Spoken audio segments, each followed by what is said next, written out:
Bonjour ou bonsoir, comme promis dans la vidéo 3 précieux conseils pour aller plus loin avec Dieu, partie 2 sur 3. Voici cet audio intitulé Lire ou méditer la Bible. Comment faire car je ne sais pas par où commencer.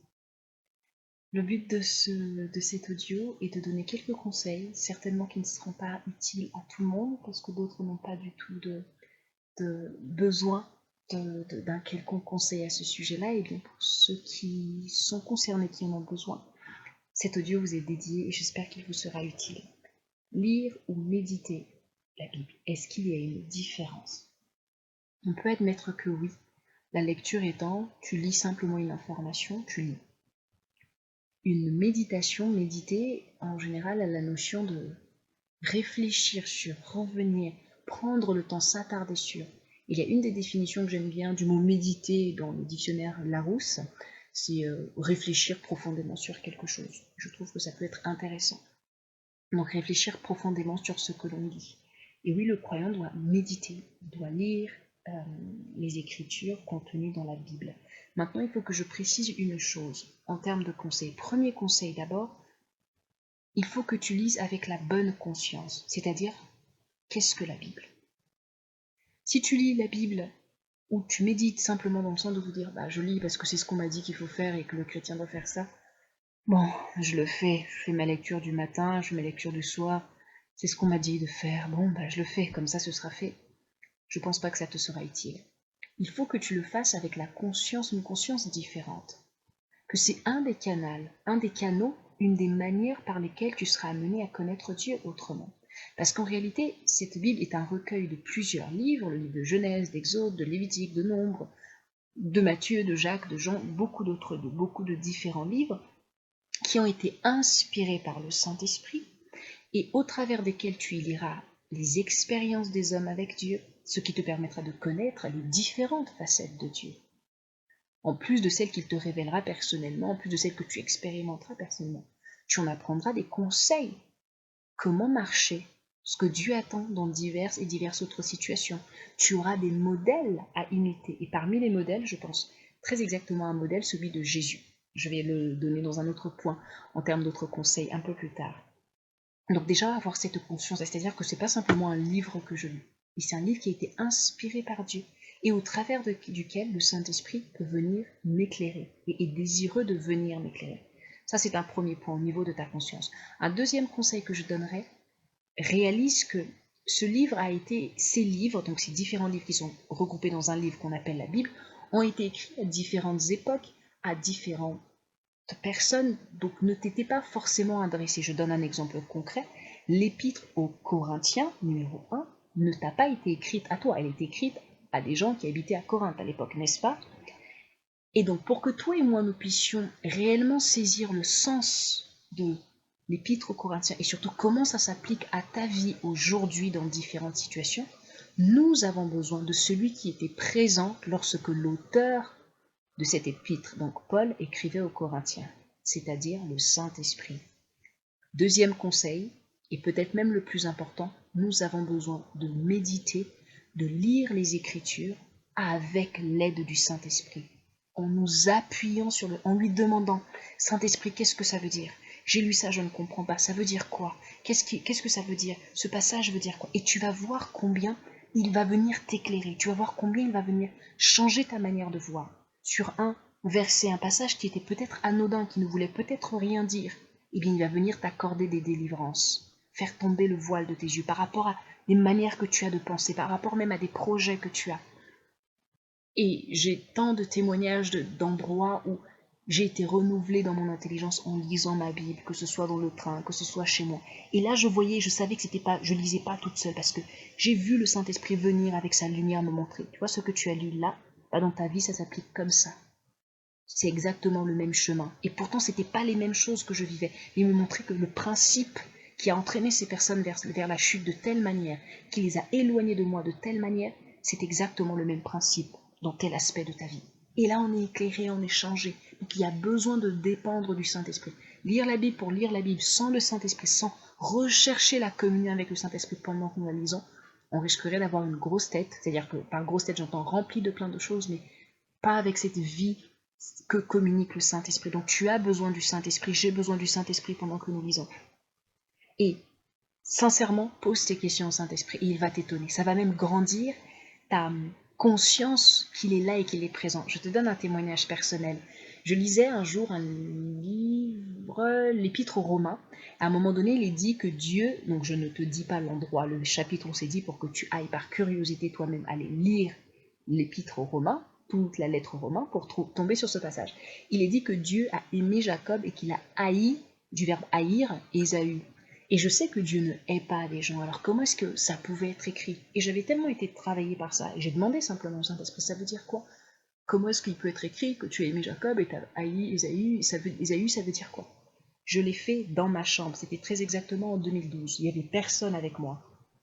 Et un jour, quelques jours plus tard, je vais à une réunion de prière avec un frère que j'avais eu à croiser il y a quelque temps à des moments aussi de réunion avec d'autres frères et sœurs, et il y avait d'autres personnes avec nous. Donc pendant que je suis juste allée les saluer, et nous discussions de plein d'autres choses, prenant de nos nouvelles, et ce frère me regarde, sans aucune transition, en me regardant, alors on parlait d'autre chose, hein, je précise, on parle d'un autre thème, c'est comme si on parle de, imaginez-vous qu'on parle de, ah, la météo est très belle, il fait très beau, ah oui, c'est très bien, je suis content du soleil, et la personne me regarde, se tourne vers moi pour me dire, tu sais, quand on écrit Dieu a aimé Jacob, il a haï Ésaü, ça veut dire ça, ça, ça, ça, ça. Ça ne veut pas dire que Dieu a haï Ésaü.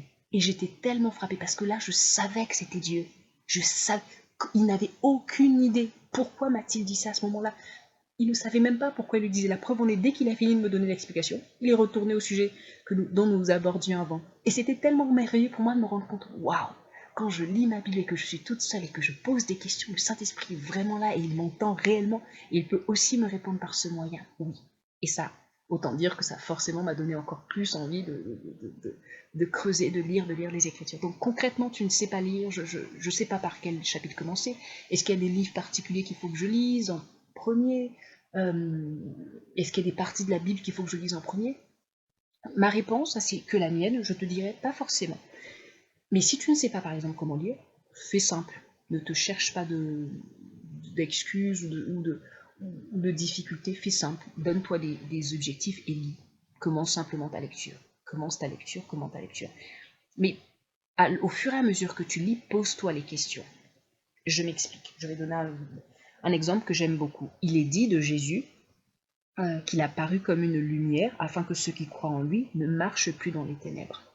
Donc concrètement, la lecture, c'est simplement j'ai lu ce verset, c'est tout. Bon, l'évangile de Jean, je ne donne pas le chapitre pour te laisser aller lire toi-même. Ça, c'est simplement la lecture. Mais la méditation, la réflexion, c'est quand je lis ce verset, je m'arrête et je me dis, il a paru comme une lumière afin que quiconque croit en lui ne marche pas dans les ténèbres, ne demeure pas dans les ténèbres. Les ténèbres, c'est quoi? C'est le contraire de la lumière. Mais moi, j'ai cru en Jésus. Pourquoi est-ce que je suis tellement enténébrée par la peur? Je sens que je suis captive de la peur. Je sens que je suis captive de la colère, de la jalousie. J'arrive toujours pas à pardonner. J'arrive pas à passer à autre chose. Ça, ce sont des ténèbres, c'est pas la lumière. Mais pourtant, j'ai cru en Jésus. Alors comment ça se fait que ça domine encore en moi? Et comment ça se fait? Est-ce que tu vois? Tu n'as pas simplement fait que lire, mais tu t'es arrêté pour comprendre ce qui est écrit et tu l'appliques à ta vie. Mais comment ça se fait? Et là, tu ne liras pas seulement, mais tu vas t'arrêter dans ce moment-là. Que tu sois dans un train, à l'école, dans un parc, je ne sais où, dans ton cœur, tu parles à ton Dieu. Père, comment ça se fait? Je veux pas, c'est pas normal alors que ces ténèbres-là soient. C'est pas normal que je lutte encore comme ça avec le manque de pardon. Non, non. Moi, je justifiais ça en me disant que c'est normal, on m'avait fait beaucoup de peine, c'est normal de prendre du temps. Mais non, j'ai cru en Jésus, je dois être dans la lumière.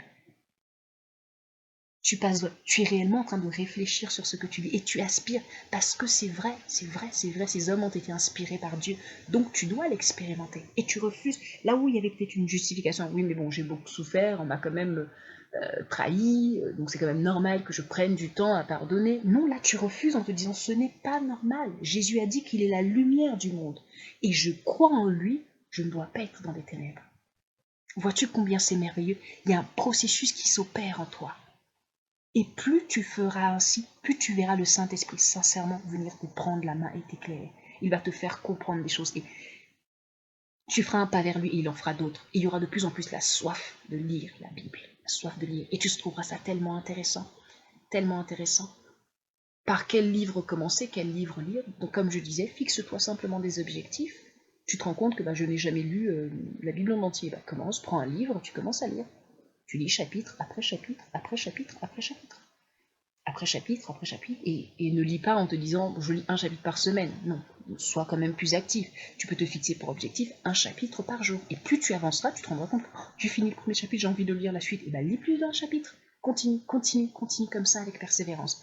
Et aussi pose-toi des questions. Je te donne un exemple. Tu es par exemple dans une réunion avec des frères et sœurs, ou tu parles avec des frères et sœurs, ou tu es assis quelque part, peu importe le contexte, tu entends que l'on parle d'Abraham. Lorsqu'Abraham dut sacrifier son fils, et tu te rends compte que alors ça ne te dit absolument rien. Où est-ce que ça se trouve ça? Ça ne me dit absolument rien. Eh bien, tu peux noter sur un bout de papier, Abraham sacrifiait son fils. Au point soit d'aller demander à une personne, un frère, une sœur, excuse-moi, Abraham sacrifiait son fils, et dans quel livre? Dans le livre de Genèse, tel chapitre. Et donc, qu'est-ce que tu fais? Tu vas à ce moment-là dans le livre de Genèse pour lire la vie d'Abraham. Là, ça devient un sujet de méditation, un sujet d'étude. Pour qu'Abraham, pour toi, ne soit plus simplement un nom, mais tu connaîtras qu'est-ce qui est écrit d'Abraham dans la Bible. Et ça te permettra de connaître, de lire de plus en plus. Tu pourras faire des lectures parallèles. Admettons que tu sois en ce moment en train de lire le livre de Job. Job, donc tu commences chapitre après chapitre. Tu as entendu dans une prédication ou lors d'un échange avec des frères et sœurs parler le nom Abraham. Donc en même temps que tu liras le livre de Job, ça ne t'empêche pas de lire aussi un peu Genèse en parallèle. Là, tu lis vraiment Genèse dans un but bien particulier. Je lis la vie d'Abraham. Qui était Abraham? En te posant des questions comme ça.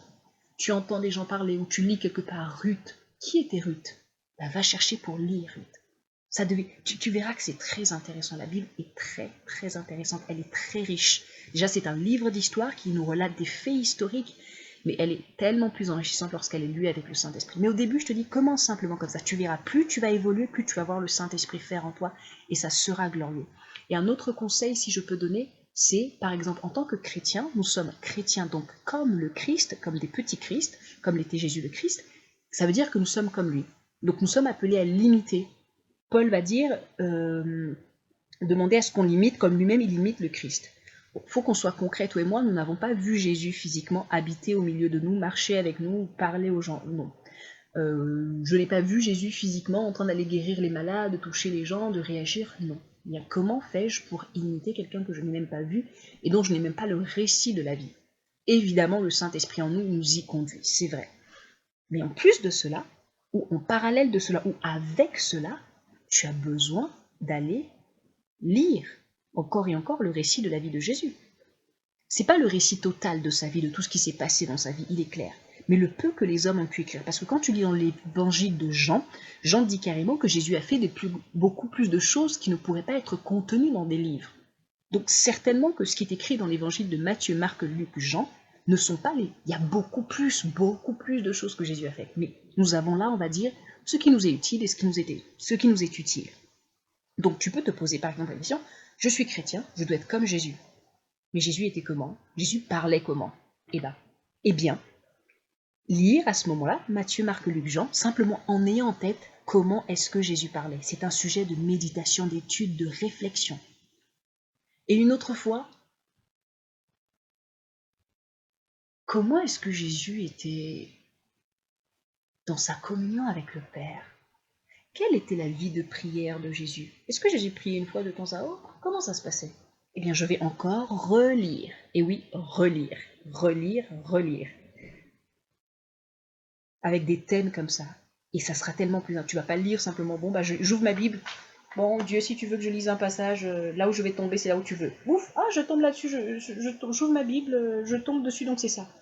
Non, mon frère et ma sœur, tu es peut-être appelé à un peu plus de profondeur, à un peu plus de... une manière un peu différente de faire. Et là, ce sont quelques conseils qui peuvent t'aider, sincèrement. Donc, pose-toi des questions.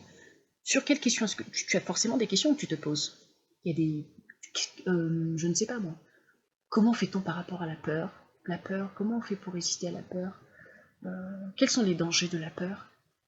Qu'est-ce qui est écrit dans la Bible par rapport à la peur? S'il y a un livre dans lequel je te conseille de souvent aller quand tu te poses des questions comme ça sur un sujet, par exemple, en quoi est-ce que c'est mal la convoitise, en quoi est-ce que c'est mal la peur, en quoi est-ce que c'est mal le manque de respect, Un livre dans lequel je te conseille d'aller souvent, c'est le livre des proverbes. Les proverbes, tu peux y aller souvent comme ça quand tu as des questions, en plus de d'autres livres de la Bible que tu vas lire, mais va dans celui-là, en plus de ça, et lis, et lis, et lis.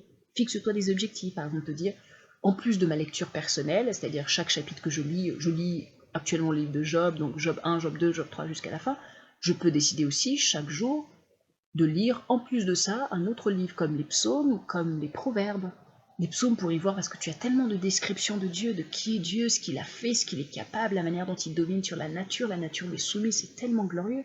Et les proverbes sont beaucoup d'autres contes, beaucoup de différents conseils comme ça qui t'aident au quotidien, qui t'aident dans la vie de tous les jours.